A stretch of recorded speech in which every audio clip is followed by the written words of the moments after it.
speak up. Are you sure? Yeah, I'm fine. I'm all good because I have these as well. So Yes. yeah, Okay. yeah. All right. Good morning, everyone. Let's get this show started, shall we? Good morning. Happy Europe Day. It's great to see so many of you here with us. Welcome, please. It's so nice to see so many of you here with us physically here in Musiikkitalon, or Music House, should I say, as well as online through the live stream. Welcome, and thank you very much for coming to this Rud Pedersen Public Affairs seminar, where our theme is EU advocacy. And we will look ahead to the next Commission, the next Parliament, and what those might mean in terms of the future EU legislative agenda, and particularly looking at the European Green Deal. My name is Rosa Kotoaro. I'm a consultant at Rud Pedersen Public Affairs here in Helsinki, and it's a great pleasure for me to be opening this event today. Welcome, please. For those of you who are perhaps less familiar with our company, I could say that Rud Pedersen Group is a quickly growing European consultancy. We have offices currently in 14 countries across Europe. The latest office being in Kiev, the capital of Ukraine.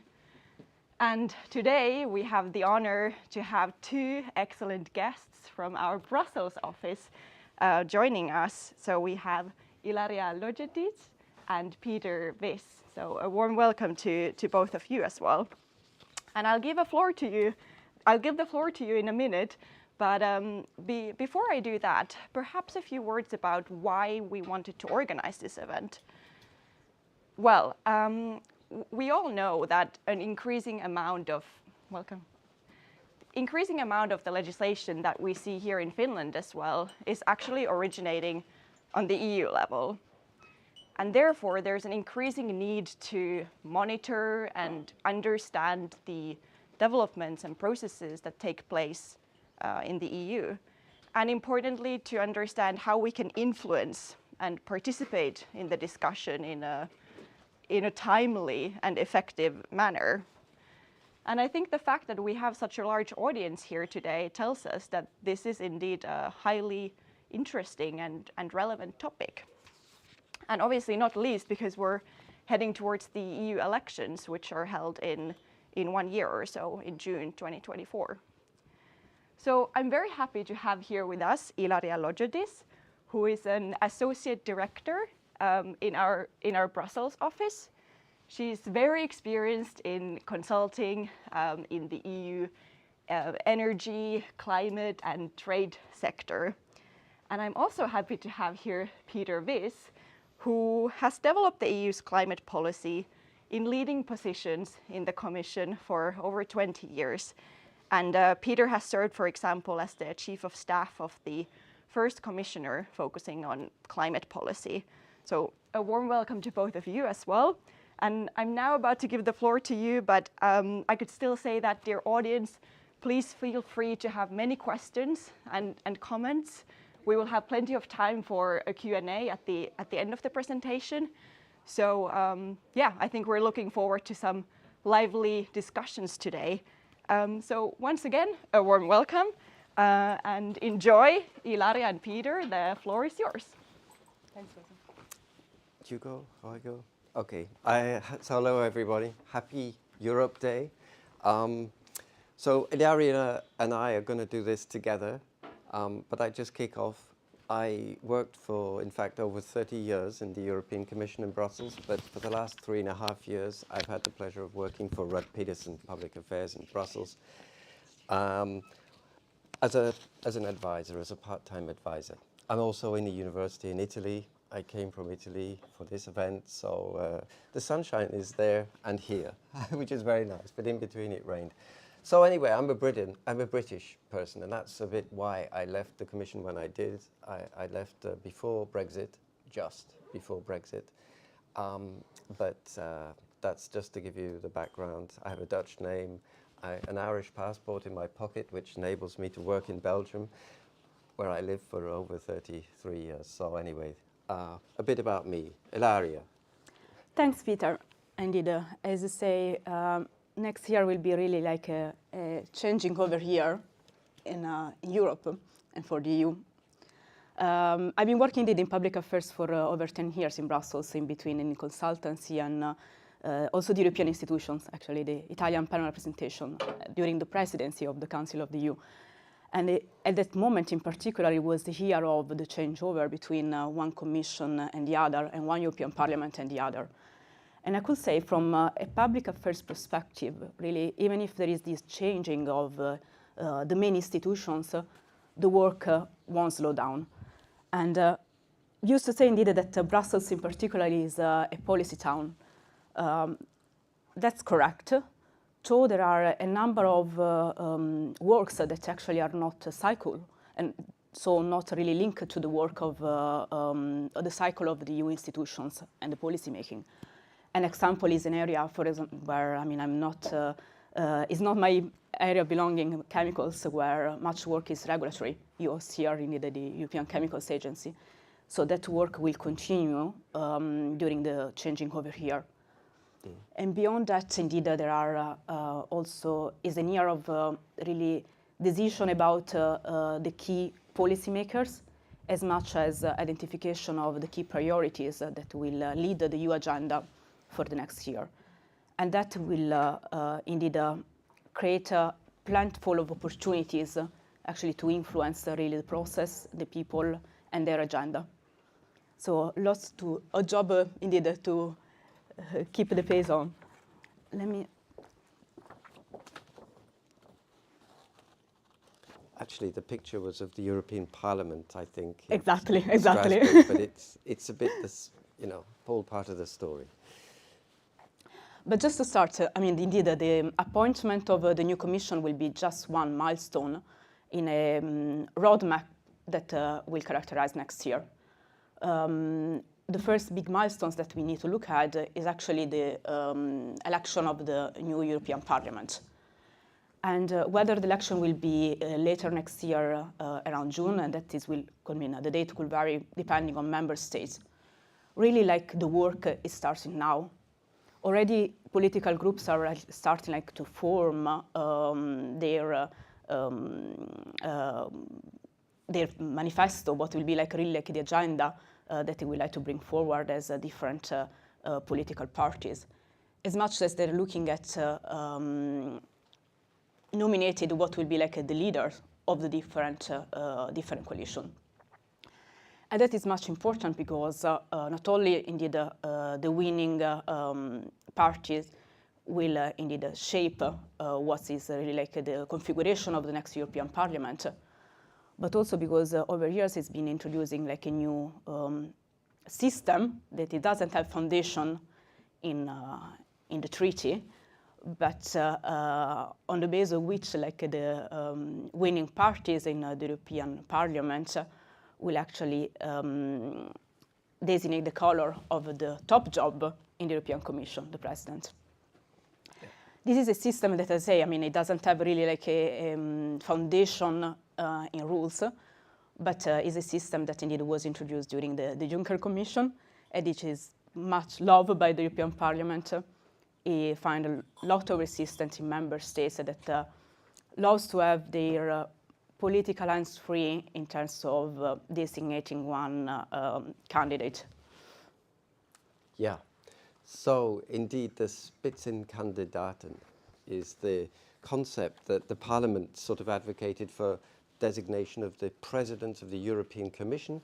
It was used when Jean-Claude Juncker became the President. He was the Spitzenkandidate for the EPP group, and the EPP group had the majority in the Parliament, and so he became the Commission President.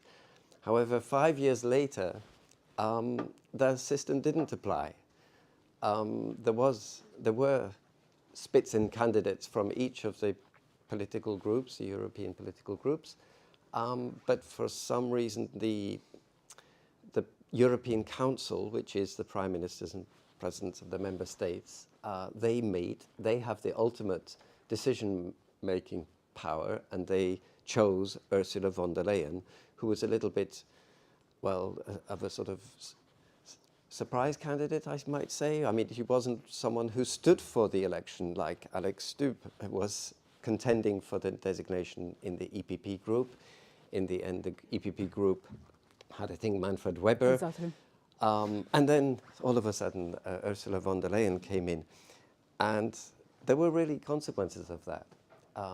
Because, as we will describe, she has shaped the last 5 years in a way that I think is remarkable. And I left the Commission just before she started, but she's been perhaps, I would say, the greenest Commission president that there has ever been.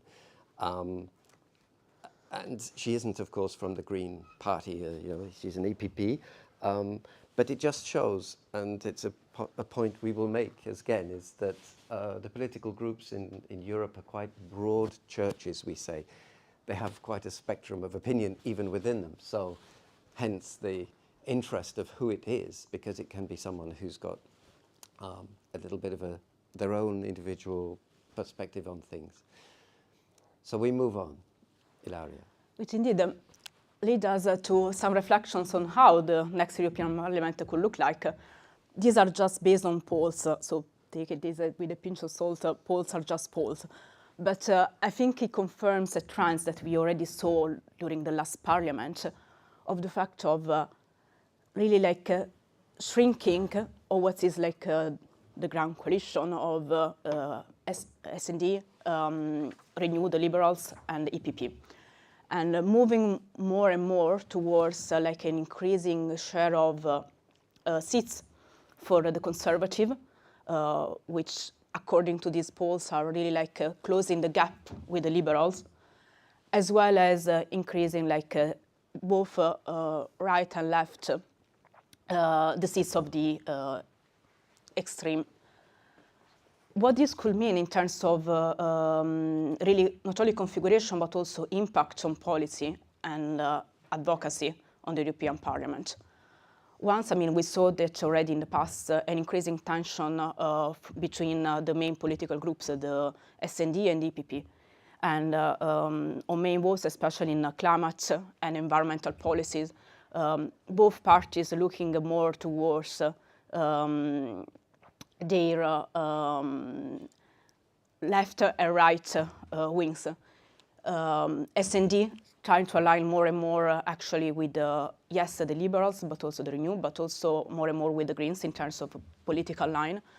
And DPP looking at forming more coalition with ECR as well as the ID. As we say this, I mean, will have an impact, one, on really like what could be actually the leading candidate appointed or nominated for the top job in the European Commission, but two, also really on terms of the pace of decision-making. Some decision-making might be more complex, if not slowed down, especially frustrated some indeed critical dossier over the next mandate. So perhaps we should just emphasize that while it is the European Council who designate the President of the Commission, the President designate, that person has to have the approval of the majority of the European Parliament, or they wouldn't be able to govern now. They wouldn't even be confirmed. So if there isn't a single party that has a majority, then it's clearly got to be someone who appeals to more than one political group, and that's where it gets interesting. So it is possible. It hasn't happened that a president designate has failed to get the backing of the European Parliament, but it could happen. And that's why the European Parliament is so important for how the Commission behaves. And I think it's not always understood how the Commission is always beholden to the European Parliament. And it happened while I was there at the Commission that the European Commission resigned, all of them resigned together, because they were destined to be, there was going to be a vote of confidence, and they were destined to lose that vote of confidence in the days of Jacques Santer was the president, and Edith Cresson, the French commissioner, had got into some trouble, and she refused to resign. So Santer said, okay, well, the whole commission then will resign. That was pretty traumatic in the commission, of course. I remember I was in the OECD the day it happened, and I was speaking at an event, and somebody asked me on whose behalf I was speaking, because the commission had just resigned the day before. But, you know, there was also a little bit of business continuity amongst the officials anyway, who we carried on our work much as before, but of course the proposals were no longer taken until a new commission was appointed. So the Parliament the Commission is accountable to Parliament, and Thierry's here who's worked in the Parliament for many years, and you know, I would say that over the time of my career, the Parliament gained in power, and we are in the Commission, I say we, it's a lapse because I'm no longer in the Commission, but very conscious of keeping the Parliament on board. And so all of this matters, the parliamentary cocktail that will be produced after the elections. As you say, Peter, indeed, in terms of timeline to keep in mind for next year, I mean, it is a process. So after the outcome of the European Parliament elections, really like the process for designating the president and the College of Commissioners will kick off. Of course, the Parliament will have, first of all, to organize himself as an institution, to then indeed listen and possible vote indeed on the nominated candidate for the top job, and followed by which indeed the president designated with the member state will choose the formation of his College of Commissioners. But again, they will have to present in front of the European Parliament and have their endorsement. And as Peter just mentioned, that is either they're all approved or all rejected. And that's why, indeed, in the past we saw a number of reshuffle internally during the hearings of commissioners that didn't quite get the green light from the European Parliament, or still some questions on their portfolio. So that's a bit the chronology, is once that the nominee president has been chosen, the president designate, in collaboration with the member states individually, choose a candidate commissioner, one per country, and all of those candidate commissioners have to go in front of hearings in the European Parliament, and then there is a general vote on the composition of the commission. But if there's a candidate who fails his hearing or her hearing, basically the commission president-elect or president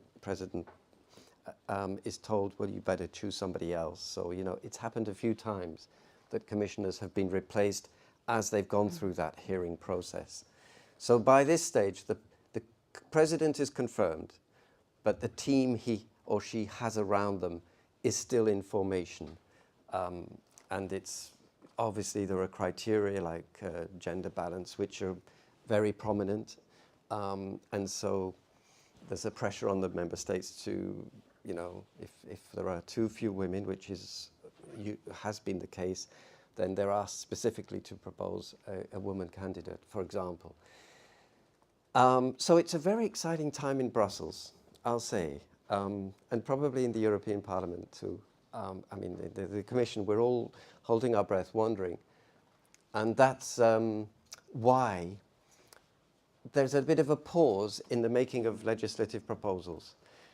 From April, when probably from March, end of March, the Commission just basically doesn't then make new legal proposals. It only does what you call the sort of care and maintenance decisions that have to be taken. So there is a lull in the legislative cycle, but during that lull, this is what's so important, lots of ideas are being debated in the Parliament by the president, the Commission president who's coming in, and by the political groups as to, you know, what the programme is. Indeed, the Parliament will vote on the president having heard the programme.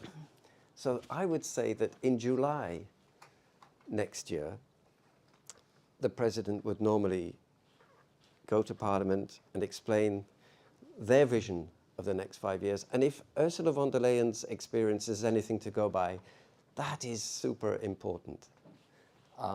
So there is a pause, but that's just sort of, in the meantime, a lot of routine business continues. Agencies like the Chemicals Agency here in Helsinki, they just carry on as normal.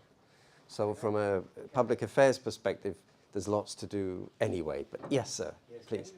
Can you elaborate a little, Matti Manonen from Technology Industries Finland, how the program actually gets done or prepared? Because it's not the president designate who does it.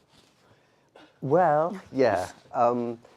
Basically, the political groups are now working on their manifestos for the European Parliament elections. That process is already underway. And so certainly by March next year, they've got publications. The public know what their thinking is.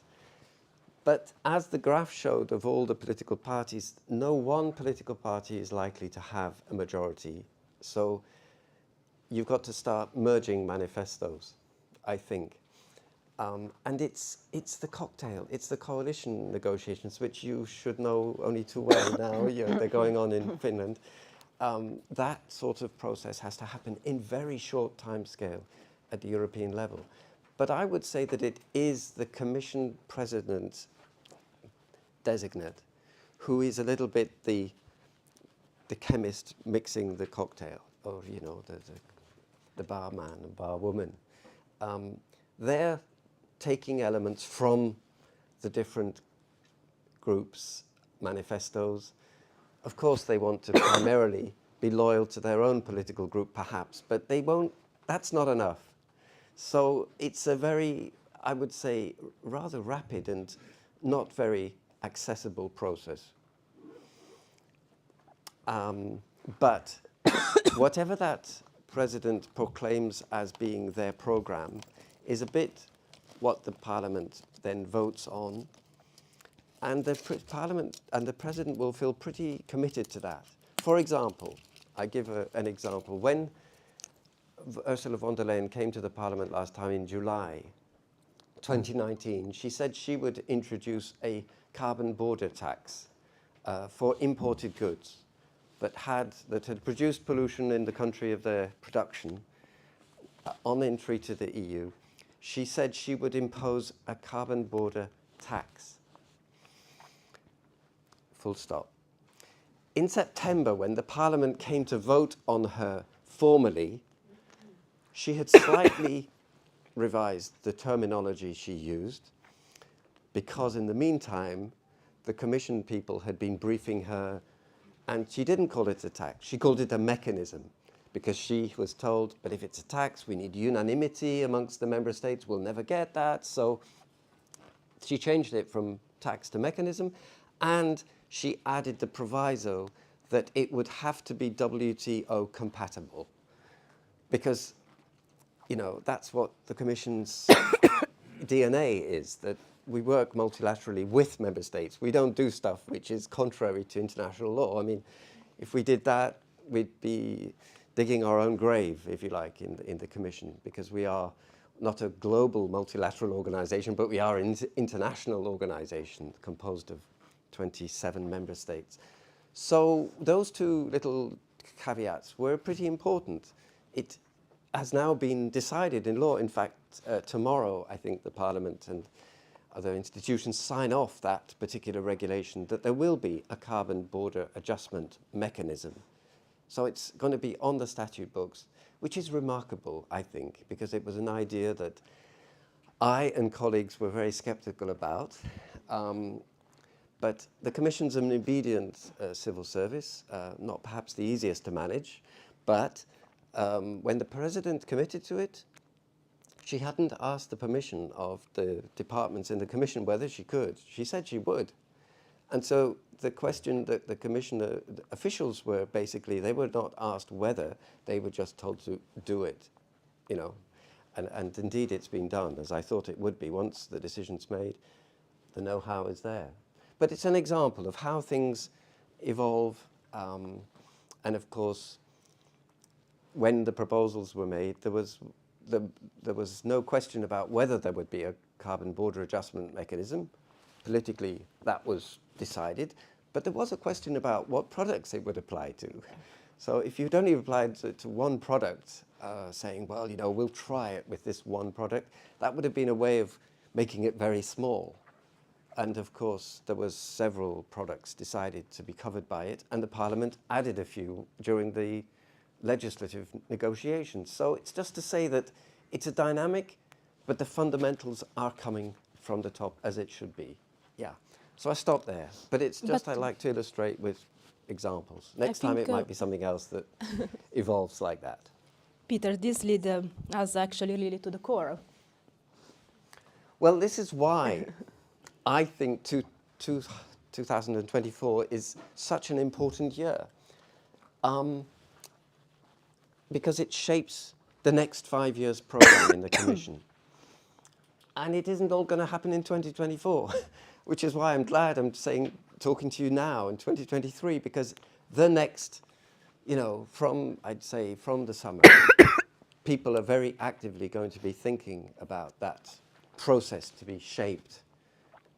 And, you know, that can be all sorts of shaping, but I think this is a crucial moment in the legislative cycle for this reason.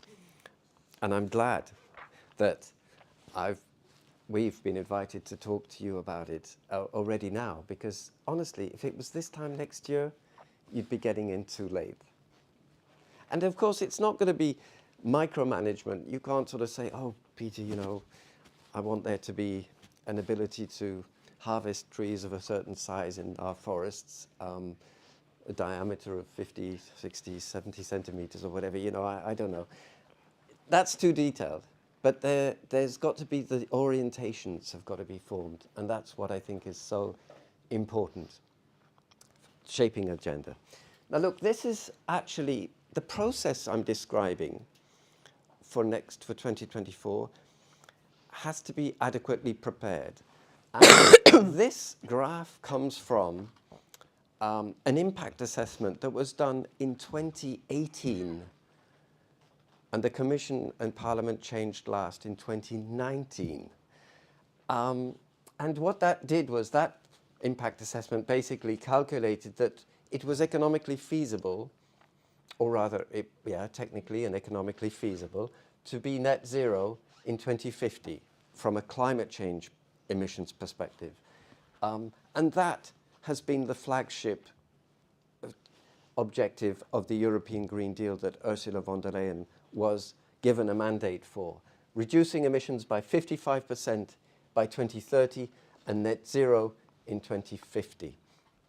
But the impact assessment work for that was already done in 2018. Now, for your information, the impact assessment work for setting a legal target in 2040 is being redone in the Commission right now. So they're redoing this 5 years on, and they might find that, you know, there are differences. Because this takes a bit of explaining. I haven't really explained. This is historical data. These are projections. These are actual data since the start of the emissions trading system. And if you just take the industry sector, the power sector, for example, is blue here. You can see that the power sector's emissions are anticipated to be zero by 2040. But that is not true of some industrial sectors and agriculture, for example. They will have what we call legacy emissions in 2050, and they'll need to be compensated for by removals of CO2 from the atmosphere through forests and through other technologies by 2050. So it's not as if every sector is going to decarbonize uniformly. Of course, it depends on the sectors. There will be some sectors that are very difficult to decarbonize. So the Commission is redoing those numbers, but with a view to making a legal proposal in the next mandate.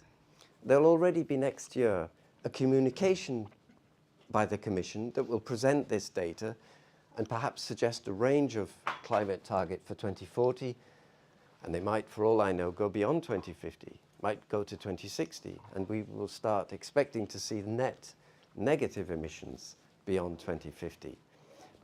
So the legal work in the Commission has already started. Not the legal, sorry, the economic analytical work.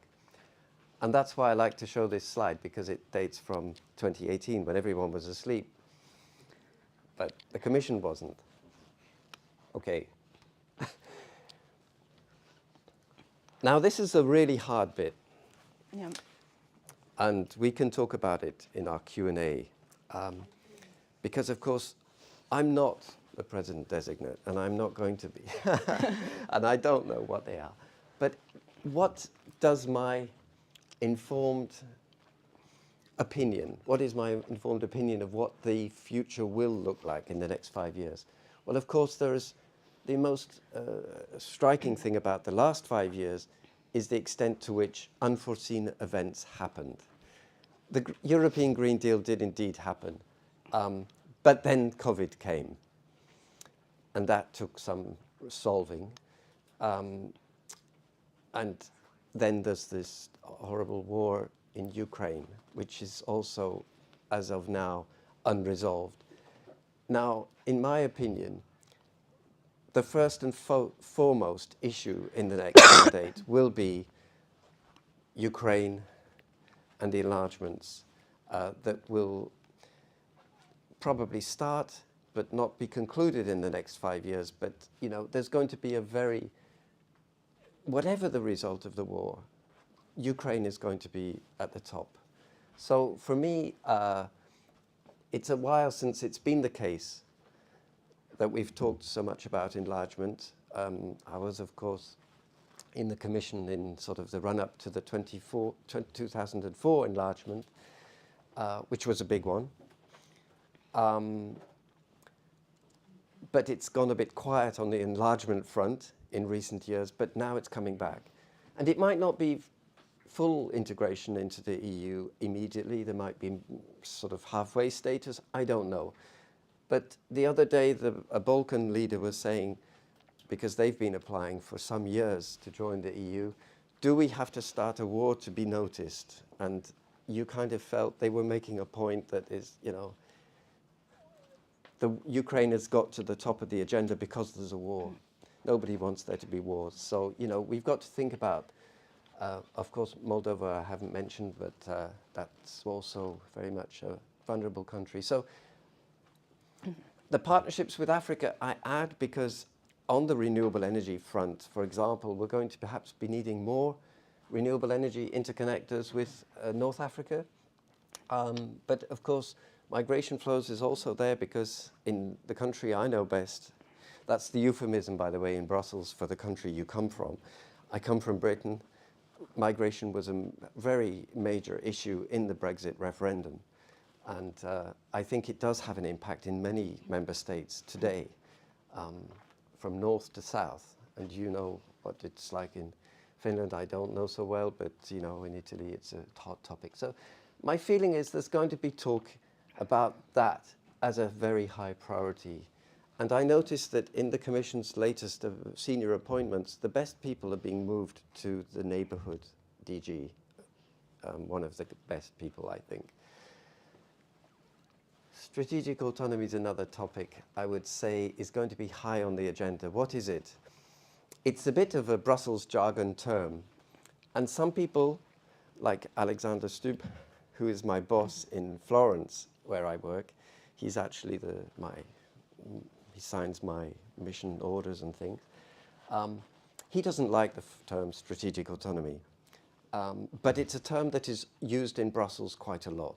And it's about securing our energy needs, our raw material needs, securing our technology capabilities and the digital information that is so widely shared today, strengthening the resilience of our supply chains.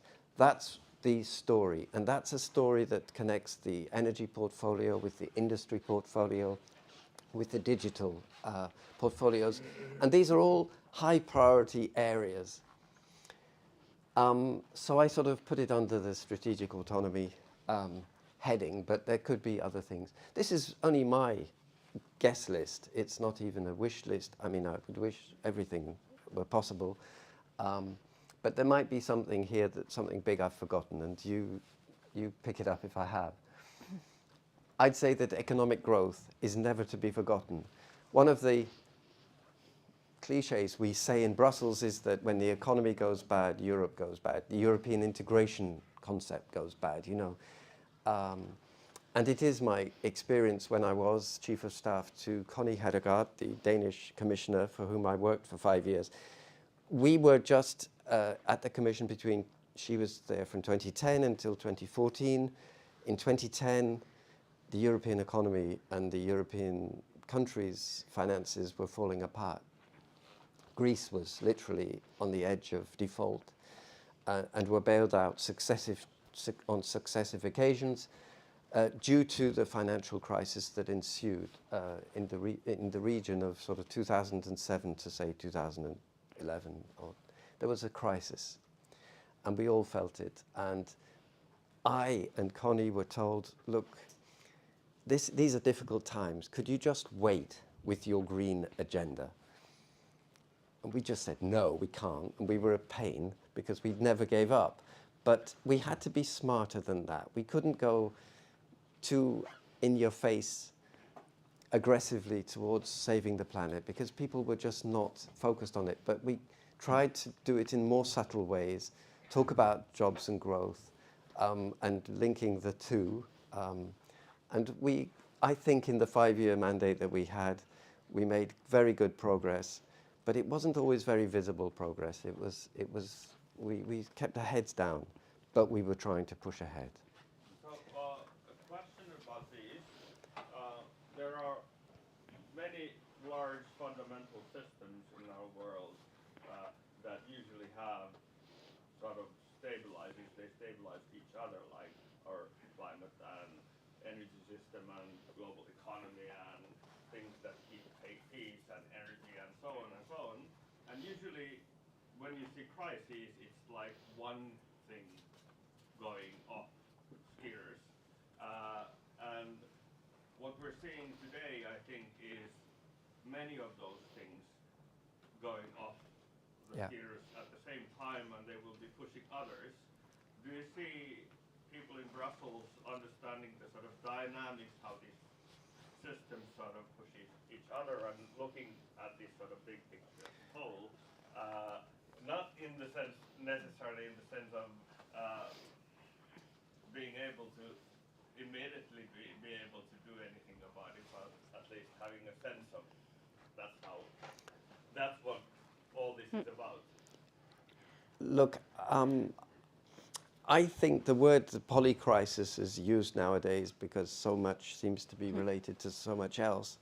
The Commission, of course, like any institution, is made up of people who, are aware of these, multiple levels of crisis. There are some fundamental links like economic growth and emissions growth on climate change. If you take the two, it has been a fact that in times of high economic growth, our emissions go up, and when the economy slows, the emissions go down. And you can see that very markedly with the COVID, just as a sort of example, the COVID crisis. The emissions did drop very substantially in Europe, but then they bounced back when the economy came back. That sort of reminds us that economics is linked to climate change, and getting the growth without the emissions is what's going to be difficult. What other crises? The COVID, the health crisis, if you like, the migration crises, these are all interlinked. The Commission's aware of it, but I wouldn't either be paralyzed by the fear of this complexity of crises we face. The Commission has got to make decisions and proposals, and they've got to be mindful of consequences. I would say that one of the dilemmas of policy making is you never have full information when you propose policy, when you make policy, and you never know all of the consequences, the unintended consequences that there may be. But you always have the opportunity to go back and correct if you make a wrong decision. And I have known instances where we have changed laws subsequently because we realized that they weren't suitably adapted. But let me just keep going without too much, I hope, I don't want to be distracted by the polycrises. You're right. It's getting harder to be a smart and successful politician, I think, because they've got to be multi-able. Do you want to say something? No, Ilaria? also because indeed the Commission doesn't operate in a vacuum and on its own. Now, you need to take into account indeed also the member state in the Council and the European Parliament.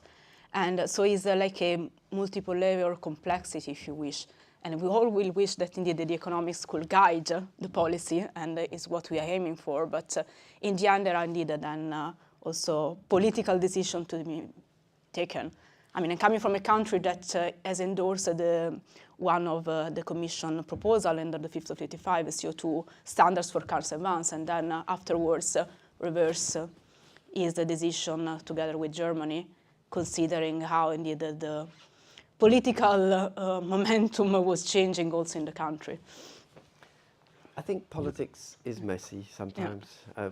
You know that. And as a Commission official, you're not in the politics. You're not a politician. You're just trying to get your job done. But you know, we're aware of the complexities and the trade-offs. I think the word trade-offs is something that the youngsters I teach don't like to hear. But it's a reality.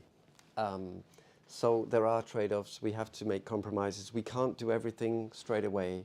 It has to be incremental over time so that people can adjust. Because, for instance, if we talk about the Green Deal a bit, you know, we've got to change our energy system. We've got to access different raw materials. We've got to move away from the fossil that has been the raw material we've used most and has damaged the climate so much. But to develop the new technologies, we need other sorts of materials. So getting access to those in sufficient quantity to enable us to do what we want to do on climate change is a priority, but it's not to say we're never going to. I mean, cobalt, for example, is mined in the Democratic Republic of Congo. There is what they call artisanal mines, which often means family-run, children used in mines and things like. But there is, of course, an initiative at the European level about responsible sourcing. So, you know, when there's a problem, the Commission tries to do what it can, but it's never a silver bullet. I would say competitiveness and economic growth is important because we've got to keep all the European citizens on side. And the EU budget negotiations is basically, we do it for a multi-annual period of 7 years, I think. And basically those are really tough negotiations. It's when member states start insulting each other quite openly about whether they're spendthrifts or whether they're frugals. All sorts of words are used, but it's a major thing because the budget is a means by which European policies are deployed. If we've got a common agricultural policy, it's primarily a budgetary policy. So that's up for renewal in the next mandate. That will be a very difficult discussion. Last time, we tried very hard with Connie Hedegaard to green the budget. And we succeeded to some extent. But, you know, you always have a wish list of what you'd like to do. And this is an occasion that will be used by all departments, all priority areas, to try and appropriate sufficient resources to make a difference on the ground. And I've already mentioned the future of the Green Deal. I'd say in the next mandate, we're likely to overshoot the 1.5 degrees centigrade average temperature target. That's very regrettable. Or if we don't overshoot it, it might be then too late to not overshoot.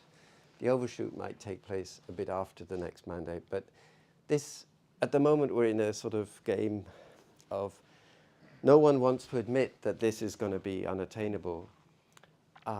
But a majority, I think, of scientists think it will not be respected as a temperature increase. But it's still worth trying to limit the temperature increase. If we go over 1.5 degrees centigrade, if we can limit it to 1.6, that's better than 1.7. 1.7 is better than 1.8. Everything is worth doing in trying to keep that overshoot to the minimum. And of course, we might well overshoot 2 degrees centigrade.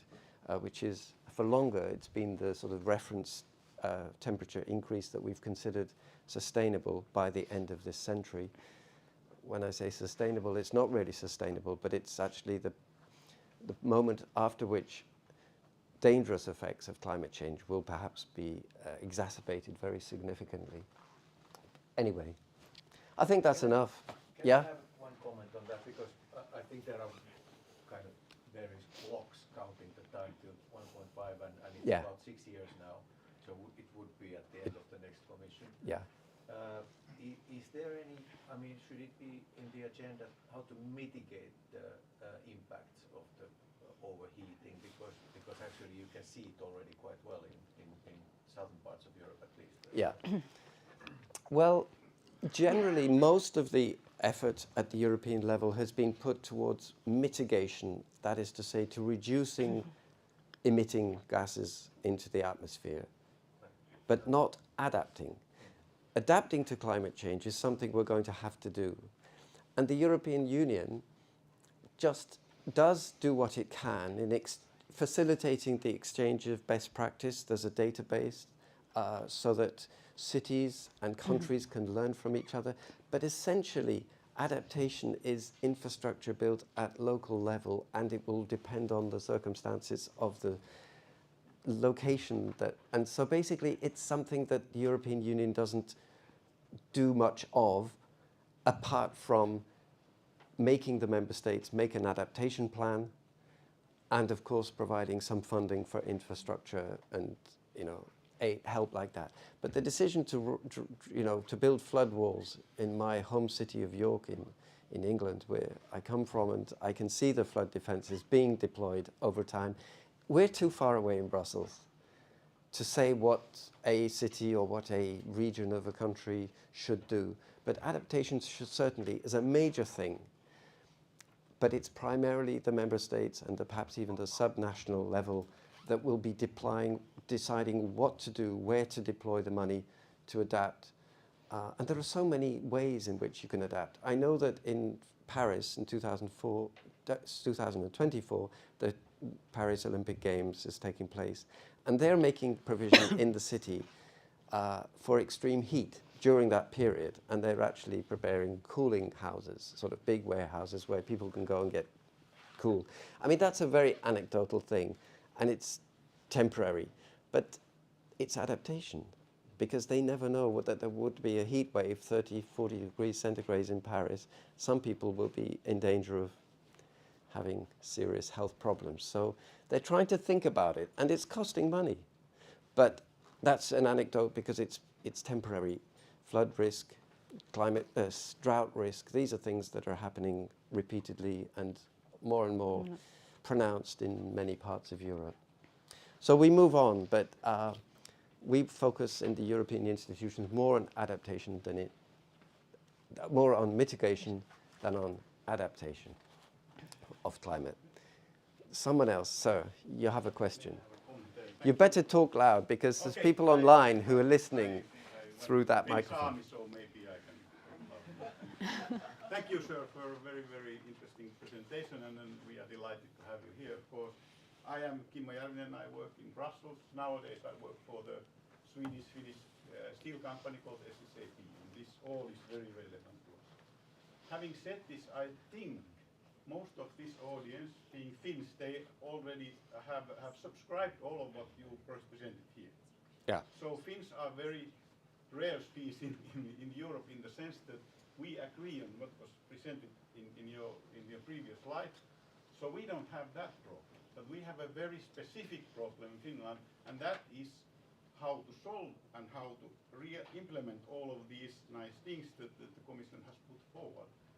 And specifically, our problem is the huge amount of subsidies that the Commission is proposing to solve these problems. So we want to solve this problem. We want to follow what you just proposed or what the Commission proposed. But we feel that now something is off the track when the solution that the Commission is providing is huge amounts of subsidies and mostly in debt. So this is maybe at some point if you can comment on this one, because I think most of us are interested on this specific question. Thank you. Yes, okay, I'll do that. perhaps in the time all the time I worked in the European Union could only spend the budget that had been agreed year by year. And then what was remarkable was that after the COVID crisis, there was this Next Generation EU fund where the EU, in agreement with the member states, decided to borrow on the financial markets very large sums of money, 800 billion approximately. And never in my lifetime, and the Commission had we borrowed money to that extent. And it's true, it's all being borrowed now and used in the recovery and resilience plans, for example, that the member states are submitting to the Commission. And it's called Next Generation EU. I must say, I'm shocked by the name, but I know what they're trying to say. It's that it's for the next generation that they're spending this money, but it's also going to be paid by the next generation. And my kids are sort of in that generation. And on, everybody is now getting what you are saying. Well, okay. I mean, the fact is they borrowed the money and they said that there would be no repayments until 2027. So for now it's spend, spend, spend. But the repayments start in 2027. And this, the budget that I mentioned is going to have to think about how to start repaying that money. I would say, I mean, I don't want to get into a political discussion about borrowing money, but I was brought up by parents who said, you know, don't borrow money if you have to. But when I wanted to buy a house, I had to. And I did. And the fact I could borrow large sums of money enabled me to buy a house, which eventually I paid for. And I wouldn't have been able to buy it if I hadn't borrowed. And I think the parallel is perhaps comparable because in the climate sphere, which I know best, we have to make very large investments in new capital equipment for new electrification of industrial processes. Green hydrogen comes to mind. Extremely expensive. We need all the kit that makes that green hydrogen. And we hope that when we get it all there, the costs of the technology will come down and that it will become a more affordable technology than it is today. The analogy would be wind energy. I worked on wind energy in the 2005 sort of period, 2000 to 10. And offshore wind energy at the time was very expensive. And I remember people shaking their heads saying, yeah, but it's too difficult, the maintenance, the sea salt corrodes the equipment. And yet, what has happened is extraordinary in the North Sea. And there's been huge deployment of wind energy. And we will continue to see huge energy deployment, wind energy deployment in the North Sea. And the UK in particular was a country that, when I was setting with my commissioner the renewable energy targets in 2020, I didn't think the UK would meet its target. But it did. It was extraordinary. And they've suddenly discovered wind energy, offshore wind in particular. And the town I was born in Hull, which is on the East Coast, a very depressed town. And now they manufacture wind turbines. There's 2 factories, big factories in that part of Humberside. And it's creating the jobs. So actually the UK is becoming very keen on offshore wind. Now, I just remember the time when people were shaking their heads saying that was unaffordable. So what I hope is that with a wise deployment of that money, we can reduce the costs of the energy transition in the longer term, and we can manage it like I managed to borrow a lot of money to buy my house. But ultimately, it is political, okay? Because what the UK would have said if they had been a member of state at the time of this borrowing would have been, look, you don't need to borrow it, we can borrow it. You know, why does it have to go through Europe? That's the difficult justification that the EU always has to make. Why is overseas development money better spent by Europe than it is by Finland? Well, I'm not sure that I can say why, but I think you can have effects of scale. the EU actually spends its money very carefully. And there's a lot of false information around the spending and how much fraud there is and things like that. We have the Court of Auditors, we have an Office of Fraud within the institutions that looks at how EU budgetary money is spent. I think that's a hugely exaggerated perception by some that, you know, Europe's just a well of money you throw into and it disappears. But that's me getting political as well. I think the next generation EU, I'd like it to have another name, but I think it's been overall a good thing. I would defend it. If we had a discussion and a coffee, you know, I'd let you buy coffee and I'd argue my case. But I mustn't go on too long.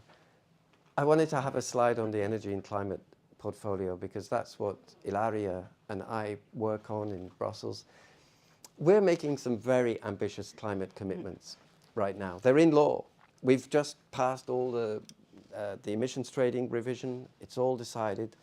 The climate law, of course, is so we've got to meet those commitments. That's going to require a lot of hard work to implement that. Things like the carbon border adjustment mechanism. We've got to actually put the infrastructure in place to start collecting those charges at the border. I didn't say tax. Charges at the border. And it's quite honestly, third countries are pretty annoyed by that. So it's going to be difficult, delivering what we've already promised. But the focus will be on that. I heard someone who works for Frans Timmermans, the Vice President of the Commission, say last week, it's implementation, implementation, implementation in the next 5 years. That's what she paraphrased it as.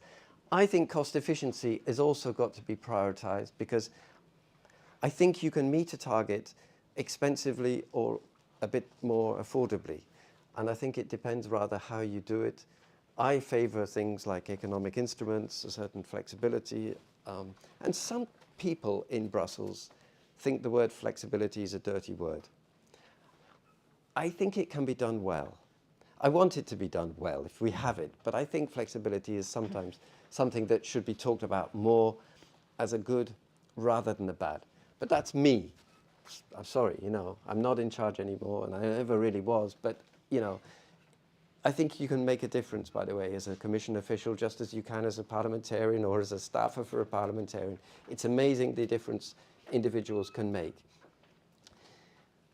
We've got to talk about engaging with our with other third countries because in the end, Europe's emissions are becoming a smaller and smaller share of global emissions. We're about 6-7% of global emissions, and as a percentage, Europe's share is declining over time as big countries emerge, not just China, but Indonesia, Brazil, you know, Vietnam, all emerging economies, the BRICS, India.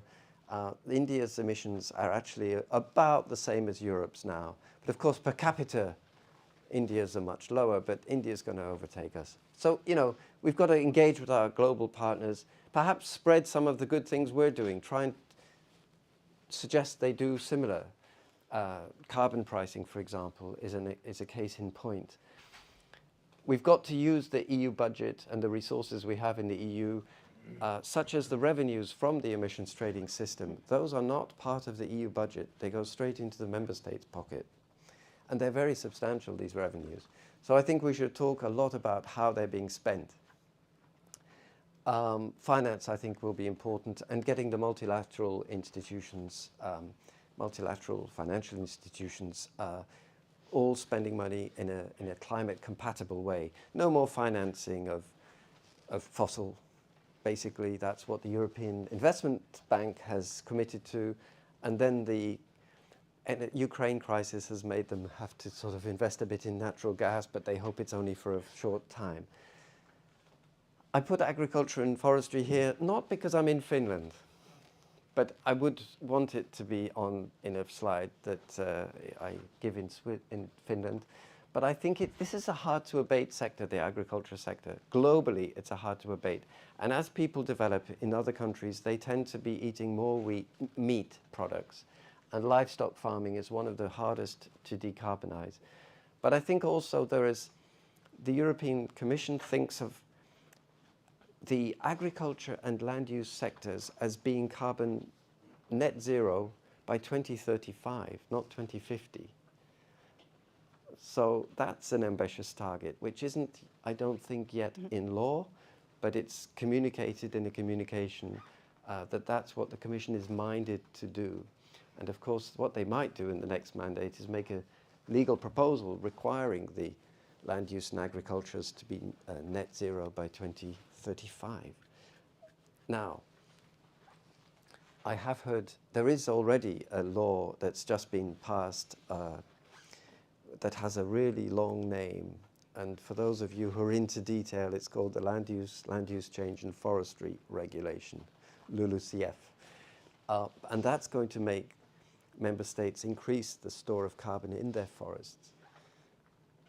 And that's going to, what's been happening of late in the recent years is that the forest sink of carbon has actually been being depleted.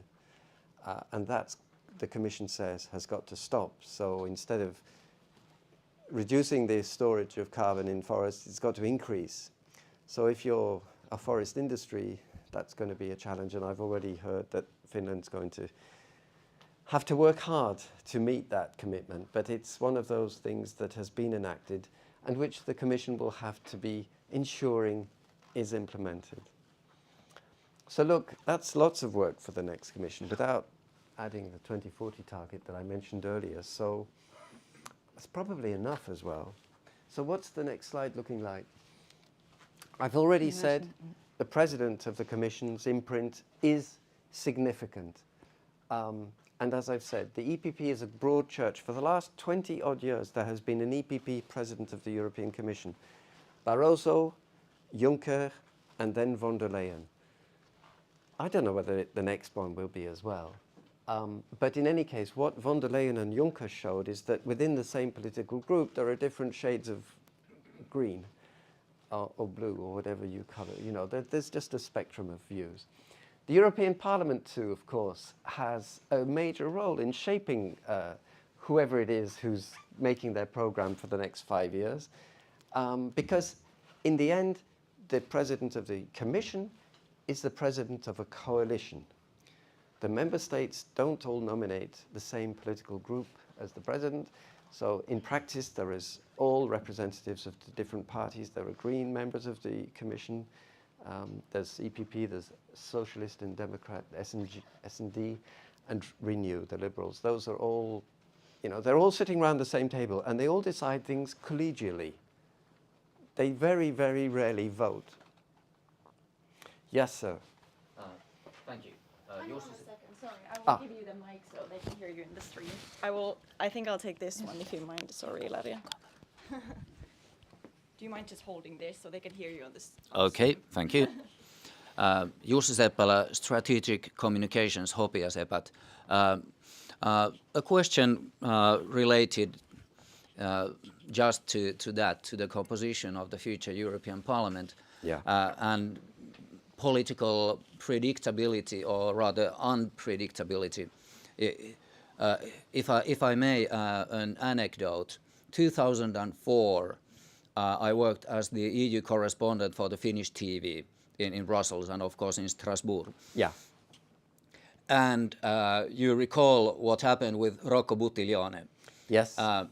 Autumn 2004, Barroso was pushing his commission forward despite the fact that Buttiglione put in danger the fate of the whole future commission. Yes. And the key vote was approaching, and perhaps I can tell it now, even though I protected my sources. Olli Rehn told me in confidence, off the record, that according to his calculations, Barroso would fall if they go forward. Yeah. I made a story along those lines, but late in the night, I actually went to the cigar bar of Hilton Strasbourg, Yeah. where most of the Commission members stayed. But they don't all smoke cigars, but Yes, they but stayed in the hotel. It was really an unforgettable experience because Juncker was there. Yes. Barroso was there.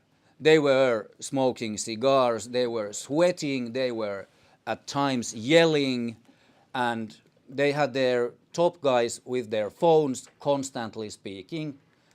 They were checking whether they will drive head on to a wall or if they might succeed. Yeah. And they didn't, so they, late in the night, very late in the night, they gave up and the vote was postponed and Bottiglione was thrown away. Yeah. But those, in my view, were actually rather predictable days compared to the perhaps the likely composition of the next parliament. So how do you foresee this unpredictability factor, because it relates to so many things in all the relevant decision making? First, the process of choosing the president and the entire commission and so forth. Thank you. Look, what the rejection of some candidates has shown, and it's been done several times, is that the member states have to choose good candidates. And they're learning that they can't just put former politicians somewhere in the cupboard and send them to Brussels as a pre-pension job. They've got to give good candidates, and they're beginning to learn that. So I think the member states themselves are nominating people who have a good profile, a good record. Second, it might have been in a cigar bar and they were all on their phones finding out what the parliament thinks, but in the end they were afraid of a negative vote in the parliament. That only reconfirms the role of the parliament and how it has real power. A lot of, I mean, it's often in a country like the UK, people just don't realise that there is a democratically elected institution that can exercise that kind of power of veto and of loss of confidence and things like that. But it is there all the time, as any parliamentary democracy has. Thirdly, there is the option of postponing the date of the new commission. And that has happened also multiple times. It did not happen last time, but it did happen the time before. They just took longer to have hearings because people were rejected and there needed to be someone else found who was willing to move to Brussels, and they had to go through a hearing process. So the whole thing was postponed. In the case when I took over as head of cabinet, as they say, chief of staff, it was the 10th of February before we actually got behind our desks. It should have been the 1st of November. Now that doesn't look as if the EU gets its act together. And that's why the EU institutions wanted to avoid a delayed assumption of power of the new Commission. It looks as if collectively the Parliament and Commission Council are all talking on different directions. Doesn't give a good impression. So there is a wish to avoid that. And the Spitzencandidate process actually would avoid that, because it would be pre-designated that whoever won the parliamentary election would be automatically chosen. And of course, implicitly, the Parliament would give that support because it would be the Spitzencandidate process. I stand to be corrected, Terry, if you think I've said something wrong there, but I don't know whether the Spitzencandidate will work, and it's not in the treaty anyway, so the EU Council, the European Council doesn't have to follow. What do you think? No, exactly, and I subscribe to your first point. Member states are becoming more and more conscious of who they appointed as president of the Commission, as much as also the commissioner per se. Yeah. We had the president indeed with Ursula von der Leyen. She wasn't elected Spitzencandidate for the EPP, but she was thought as had the right institutional and ministerial experience to cover that job.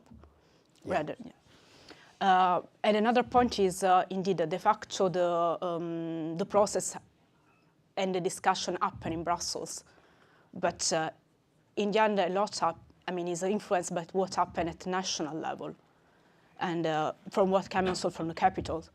especially indeed, that's why I mean it's important that indeed the engagement is done indeed with the institution as much as with the national governments, which in the end will also decide on not only on the president of the commission, but also who will get which portfolio. And that is like a really contentious negotiations among member states, and which is really linked also what are really like the key priorities for one country or another. So, if the gentleman at the back who had the money about a worry about money, well, if Finland really cares about that, they will try to be the budget commissioner. They'll be, that would be the job. It's an Austrian who holds the post now, but there's no reason why it couldn't be a Finn. When Connie Hedegaard, for whom I was chief of staff, was being appointed, the Danes wanted to put up a candidate with a very strong energy climate profile because they wanted the climate portfolio. So they chose a candidate that was suited to that portfolio. She'd been energy climate minister in Denmark. And so it is that the member states they do have a little bit of a ranking in the sorts of portfolios they'd like to manage. I mean, I'm exaggerating here, but typically France would want the agriculture portfolio, okay? And the rest of Europe wouldn't want France to have the agriculture portfolio. But I think every country comes with a wish list of which portfolios, and they put candidates up who would be able to do those portfolios. But in the end, it's the president designate who apportions the portfolios, and he can even switch, or she can even switch commissioners around during the mandate. And that's happened before. I think there have been several instances when a commissioner for transport suddenly became the commissioner for something else. And that's quite tough. But they have to learn their subject. Ministers are good at this. They're used to changing departments, so they can change commission as well. But there's a lot to play for. Yeah. And, who Finland puts up, it does matter, my goodness. In Belgium, where I live now for 34 years, it's actually considered like a cabinet post in the government. And so when there's a coalition agreement, they will negotiate which party gets the commission job. And that party would then be able to nominate somebody. Okay, other questions. Go a bit closer. I hand the microphone. That's the best thing to do. Just a short question. You said it does matter I if think, Finland sets a candidate. So does it matter course. to Finland, or for the candidate, or for the future of EU? I'd say all three. But the commissioner for Finland, of course, Finland's not a big country. It's not going to be throwing as much weight as Germany or France in the discussions. But I know that good commissioners who know their subject matter and are persuasive and engage with their colleague commissioners can be outsized in terms of importance. It isn't because they're from small states comparatively that they have small voice, I think it's about the power of persuasion and good media relations. I mean, Frans Timmermans is not from a very big country, the Netherlands, but he speaks extremely well in multiple languages. He doesn't need notes. He doesn't read the notes. And so he's good at communicating. And quite honestly, he's done a good mandate. And I think, those are basic skills that obviously, if you aren't comfortable working in English, for example, you might be very competent in so many other respects, but the European bubble now does work in English. And it's a help if you can talk persuasively to the press. I always think it's a great strength. We had Margaret Wallström. She was one of my commissioners as well. She's from Sweden, of course, and she was very good with media. And she had an excellent first mandate on the environment, and then she was renominated for a second term, and she had a less successful second mandate because she was in charge of things like communication around EU And that's not a big portfolio, you know. It's an important function, but it's not necessarily a portfolio you're going to want. So I haven't mentioned, yes, but there is a very high chance that the incumbent, Ursula von der Leyen, will get renominated. Why? Well, I don't know how many enemies she's made in the 5 years she's been president of the Commission, but my impression is she's done rather a good job in very difficult circumstances. And Germany, if they didn't back her, they wouldn't get another commissioner, another German commissioner. So basically, if Germany wants to have that role preserved, they will have to back her. And she can then say, but look, my coalition government led by the socialists has just nominated me. How can you socialists in the European Parliament vote against me? All that sort of thing. The Greens are in the coalition in Germany. So I don't know how she's going to play it, but I think there's an incumbency advantage. Plus the briefing material she'll get now will be on another level because it'll be the Commission officials who do her briefings. Politically, it's a bit unclear, I think, what the Commission can do. But just to give you information, the briefing packs for the incoming president, all candidates will get that, whoever they are from, you know. And there is a machine in the Commission that prepares briefing packs. I observed that when Juncker was going around Europe trying to become the president of the Commission, he made a visit to every member state except one, which was the United Kingdom. But he's accessible, or he was accessible then when he was doing the rounds. So if it's a new entrant, or if it's even von der Leyen going for a second term, she'll be doing the member state visits. So that's an occasion for you to try and meet her, because they typically try to cover the whole of the EU. And then individually, the commissioners are all briefed by their departments in the Commission. And on one occasion, many years ago, I prepared the briefing pack for Mario Monti, who was the commissioner in charge of the internal market. And so actually, if you want to influence the briefing packs, you better go and see the Directorate General who's writing it. Someone in there will be writing it under the supervision of the Director General, trying to put in it the ideas for the next 5 years. And those briefing packs are used by the candidate commissioners to prepare for the hearings in the Parliament. So there is a process of influence, if you like, advocacy. And of course, what I've been talking about most is the big picture, and there's a way of populating the debate. You know, what newspapers and radio programs and TV programs talk about in the context of the European debate frames what's done. And if money is the primary preoccupation, that gets through to the Brussels bubble, and people start thinking, well, I better have a line to take on the money aspects. So I think there's a way, you know, you can influence the group manifestos if you like, lobby Terry here or something like that. You know, the people who have a say in developing those manifestos populate the debate through media engagement, and then of course the Commission is writing up papers for the transition as well. Okay, I think, is that it? Have we done it? Is that it? There's a thank you slide after that. So look, come up, any questions you like. Yeah. And I hand the microphone round if I may. Mic, so do you mind if I steal Absolutely. your thing, and I'll try to put it in here? Vila. Sorry, Nice to actually, see you. let's use this one, because this one is connected to the stream. I've got a stream here. Here you go. Okay, thank you. Thank you so much, Jussi-Pekka Teini from Academic Engineers and Architects in Finland, Tech. And I have a question about the energy, and especially related to nuclear power, which is hugely popular in Finland. You might know that. And in this commission, it has seen some ups and downs. Yeah. We got it included in the taxonomy, which is great for Finland.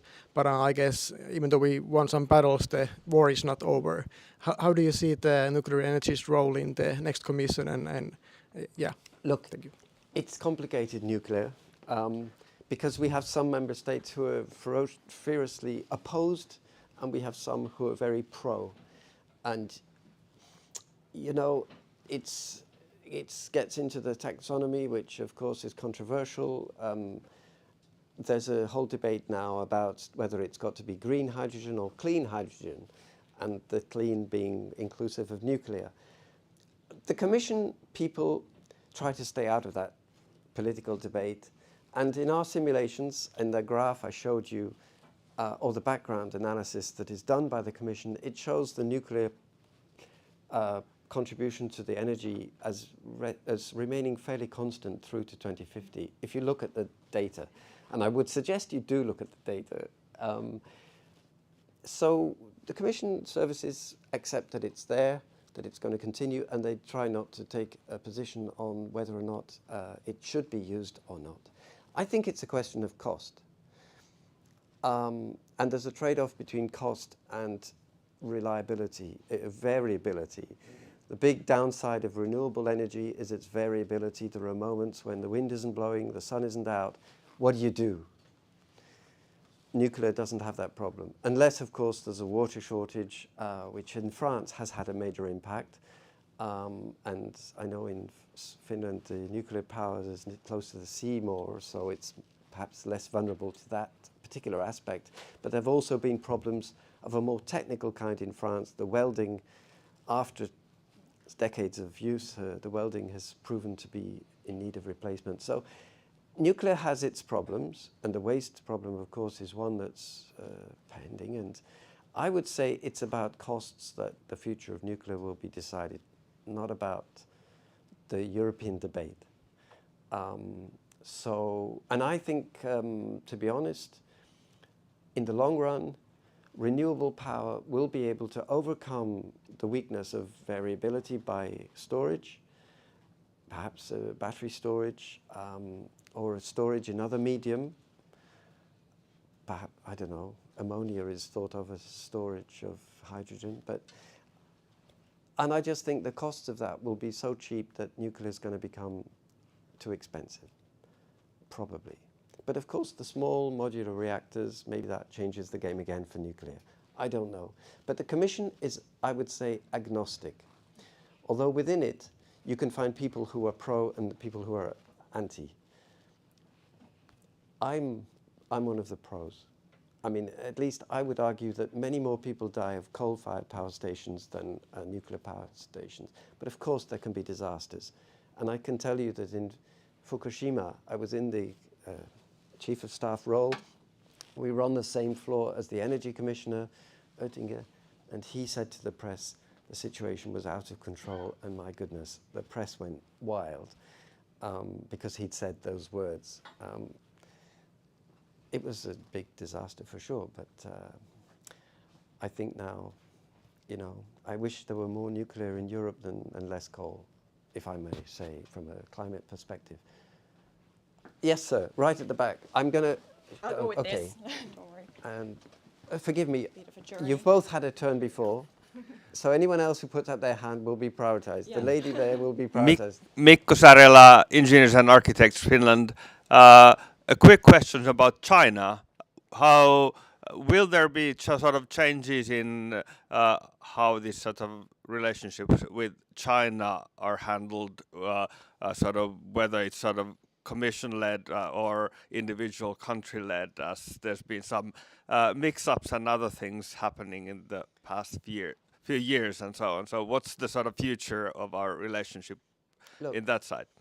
I mean, I don't want to get involved in the controversy that around China, but I would say that Europe needs to cooperate with China on a few global issues, and climate change is one of the most difficult issues where we need the cooperation of China. And we won't solve the climate problem unless we solve the climate, talk to China constructively. And they do talk to the Commission constructively. I know because last week I was in a meeting with the Commission. The Commission was chairing the meeting and the Chinese delegate was there. And so they talk on climate. They're also economically very important for the EU. And indeed, they may also be a rival economically, strategically. But that's, in fact, the Commission doesn't have a Foreign Affairs department. There is another department called the European External Action Service, which is our diplomatic service. And it's true the head of the European Action Service is the Vice President of the Commission. He has a foot in both camps. Borrell, and I was hearing him last week, he's the diplomat. He's the one to ask about China, I would say. But I think I mentioned, he was asked exactly that question last week in Florence at a big event. And a journalist, he said something like, we won't solve a lot of the world's problems without China. I can hear the Europeans being more engaging with China than in the US, where, for example, they're thinking of a carbon border mechanism as well in the US, and there's a senator called Senator Whitehouse who's advocating one of these proposals.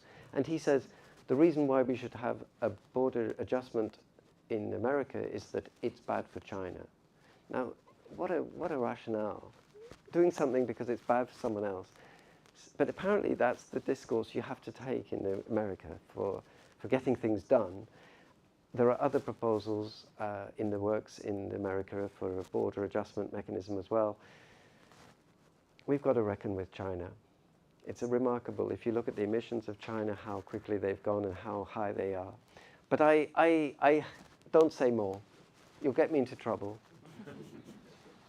But there was a lady with her hand up. The microphone's coming. Rosa, she's there. Oh, it's you. Forgive me. Thank you for a very interesting presentation. I'm Hanna Harrison from the SDP Parliamentary Group, working as an advisor. One of the issues you haven't discussed yet is the response to the American IRA package and the so-called sovereignty fund, which is, of course, interesting debate in Finland. And the Commissioner Urpilainen recently warned Finland to be more proactive on the issue and instead of saying no, just trying to impact the whole package. What are your views on it or how it's going to move forward? Look, the Commission has recently had a sort of counter-proposal that it calls the Net Zero Industry Act. And the Commission, in any case, gives money to industry to decarbonize on through a number of mechanisms. Overall, I would say this. We don't like the Made in America components of the Inflation Reduction Act because it's discriminatory with regards to products manufactured outside Europe, outside the US. But we rejoice at the fact that there is such a substantial piece of legislation that is going to promote decarbonization in America. And let's face it, the politics of America is different from here, and that's probably the best we get. We wouldn't have got the Inflation Reduction Act in the US if it didn't have those Made in America provisions. So we don't like them, but it's the best we can get. And I'm pretty sure that President Biden and his people knew that it would be upsetting to Europeans and Canada, friends like that. But they said, we've got to do this because we've got to get this through Congress, and they managed that. So I think that is to be a source of celebration. And we can do something similar, but we don't have as much money perhaps available. But I think you shouldn't underestimate the amount of money that's being paid by Europe through all the different channels. Things like the Connecting Europe facility, which fund transnational European networks, regional aid, the Innovation Fund, the Modernization Fund, both of which are funded partly by the EU. So there is money. We don't have bags of it. And we have, in fact, we've got carbon pricing and America hasn't. But I would just say this, not everything we do, the Americans like either. And I think the carbon border adjustment mechanism is an example. They will complain to us about that. And we will tell them we don't like the Inflation Reduction Act. And it's a little bit of a sort of, then we might come to an arrangement whereby we just shut up and get on with it and move on. Because quite honestly, what else can we do?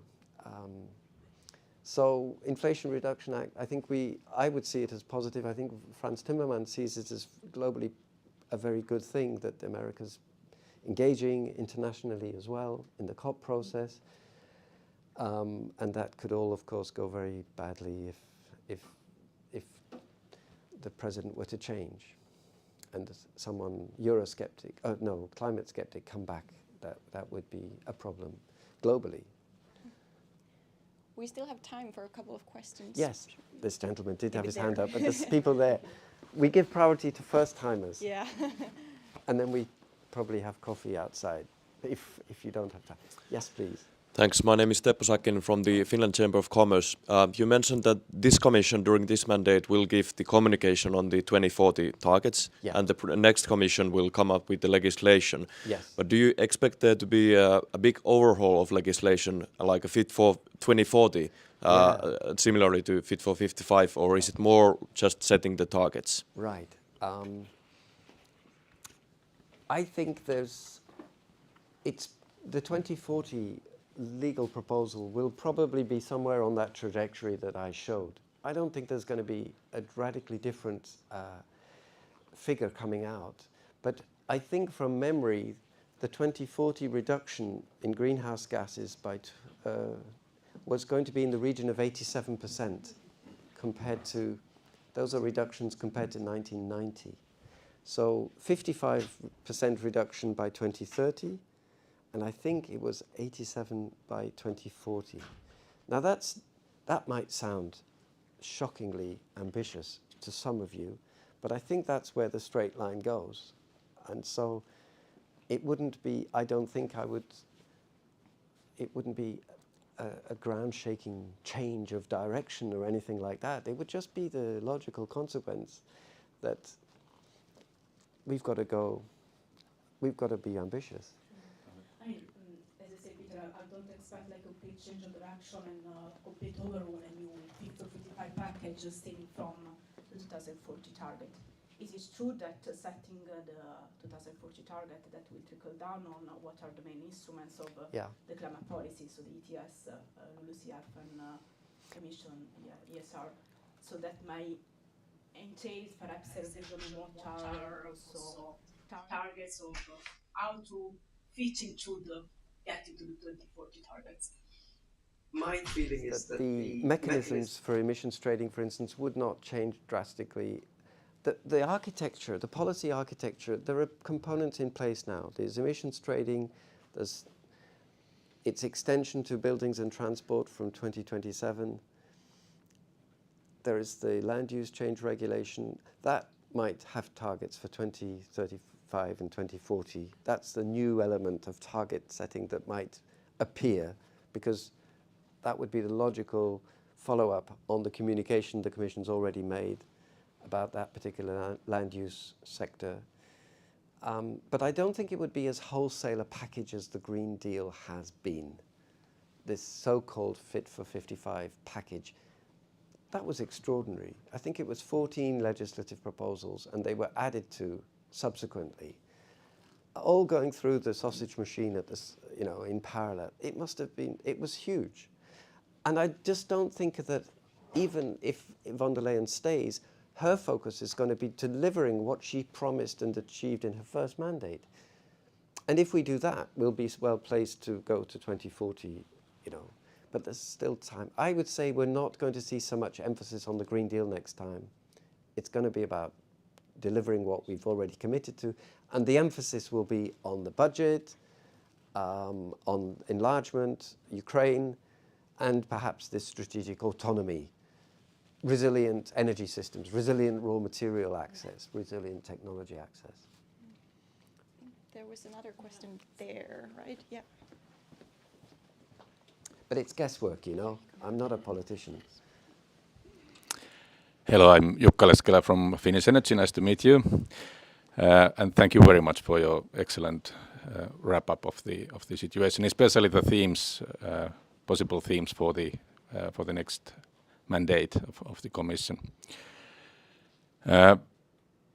For the existing mandate, the Green Deal is more or less the strategy of Europe.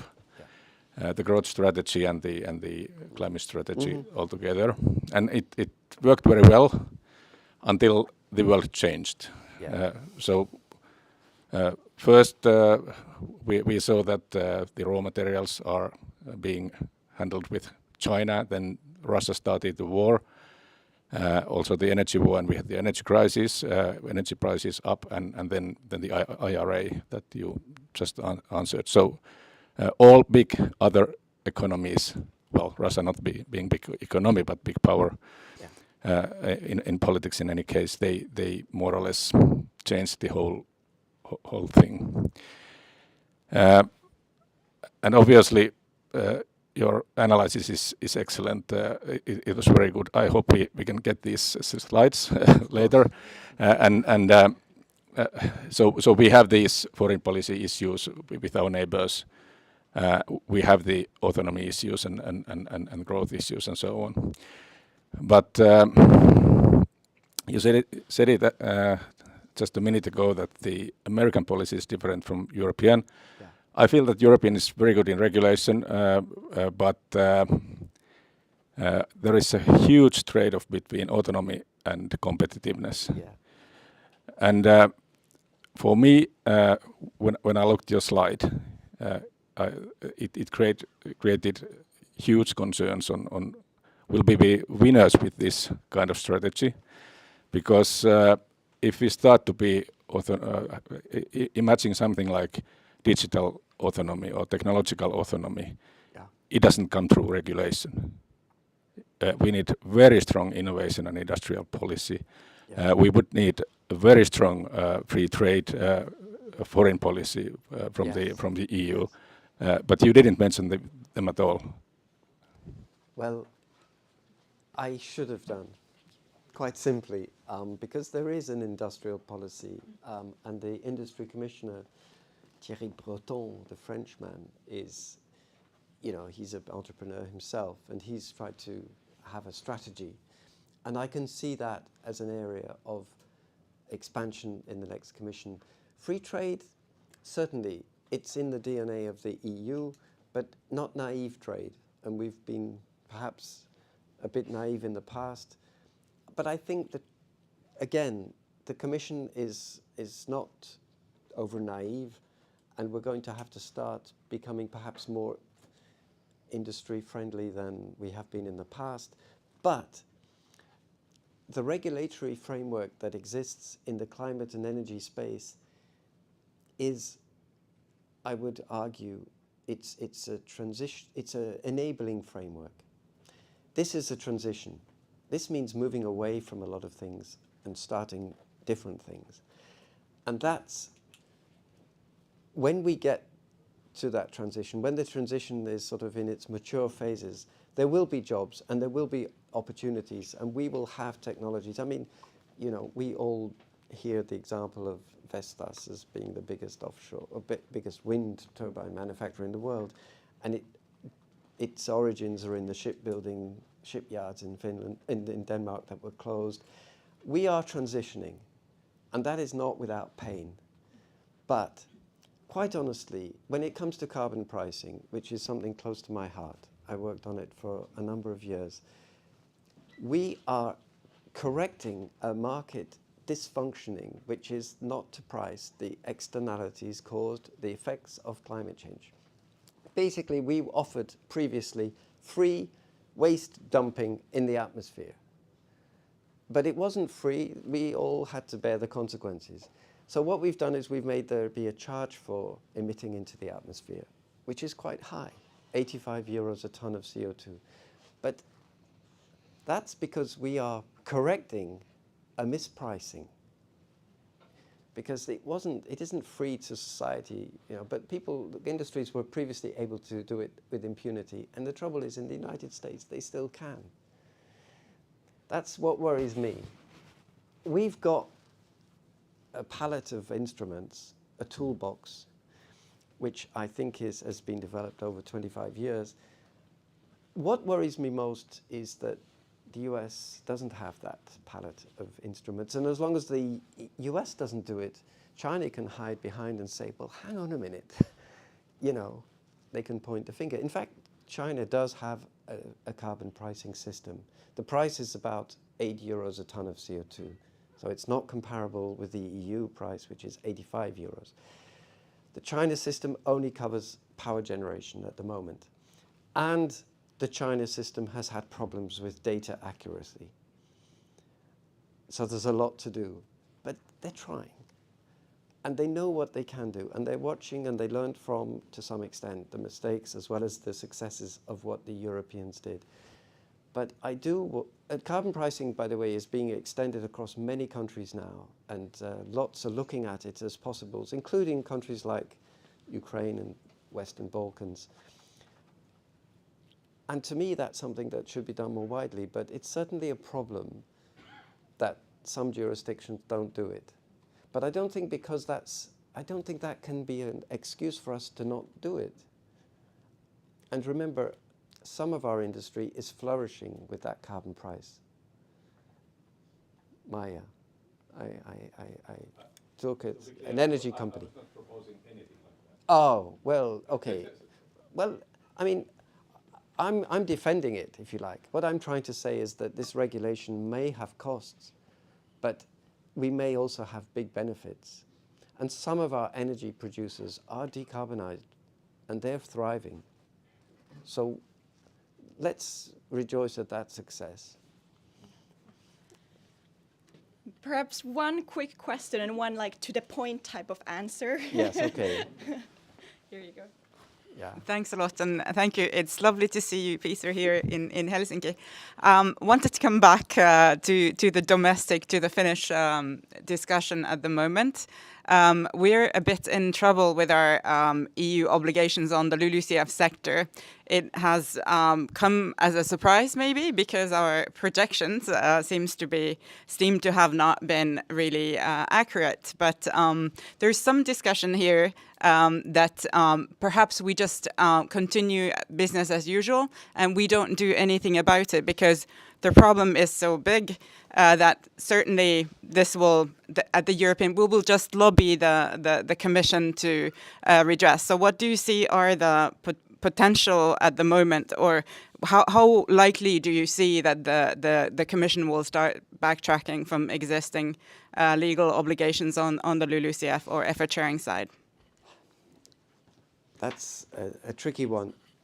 What I would be doing in the Commission if I was still there, and I don't quite know how the targets per member state are set for the LULUCF regulation, but it's a quantitative target that every member state has to contribute. I don't quite know what the share of Finland is.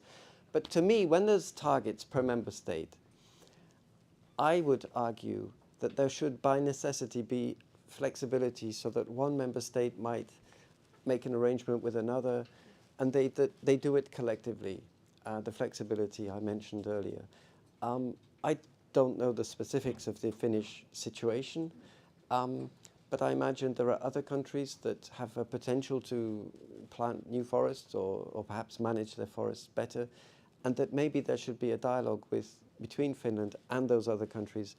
And I don't know whether the provisions of this regulation allow there to be, but there should be, I would think. But the trouble is there probably isn't time to change the laws. But actually, you know, from practice, things like stopping the clock on aviation, legislation was decided very, very quickly when the urgency was there. So Europe can act fast, but flexibility would be the answer in my first instinctive sort of response.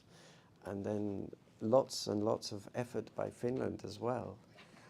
That would be my primary response. So over to you guys.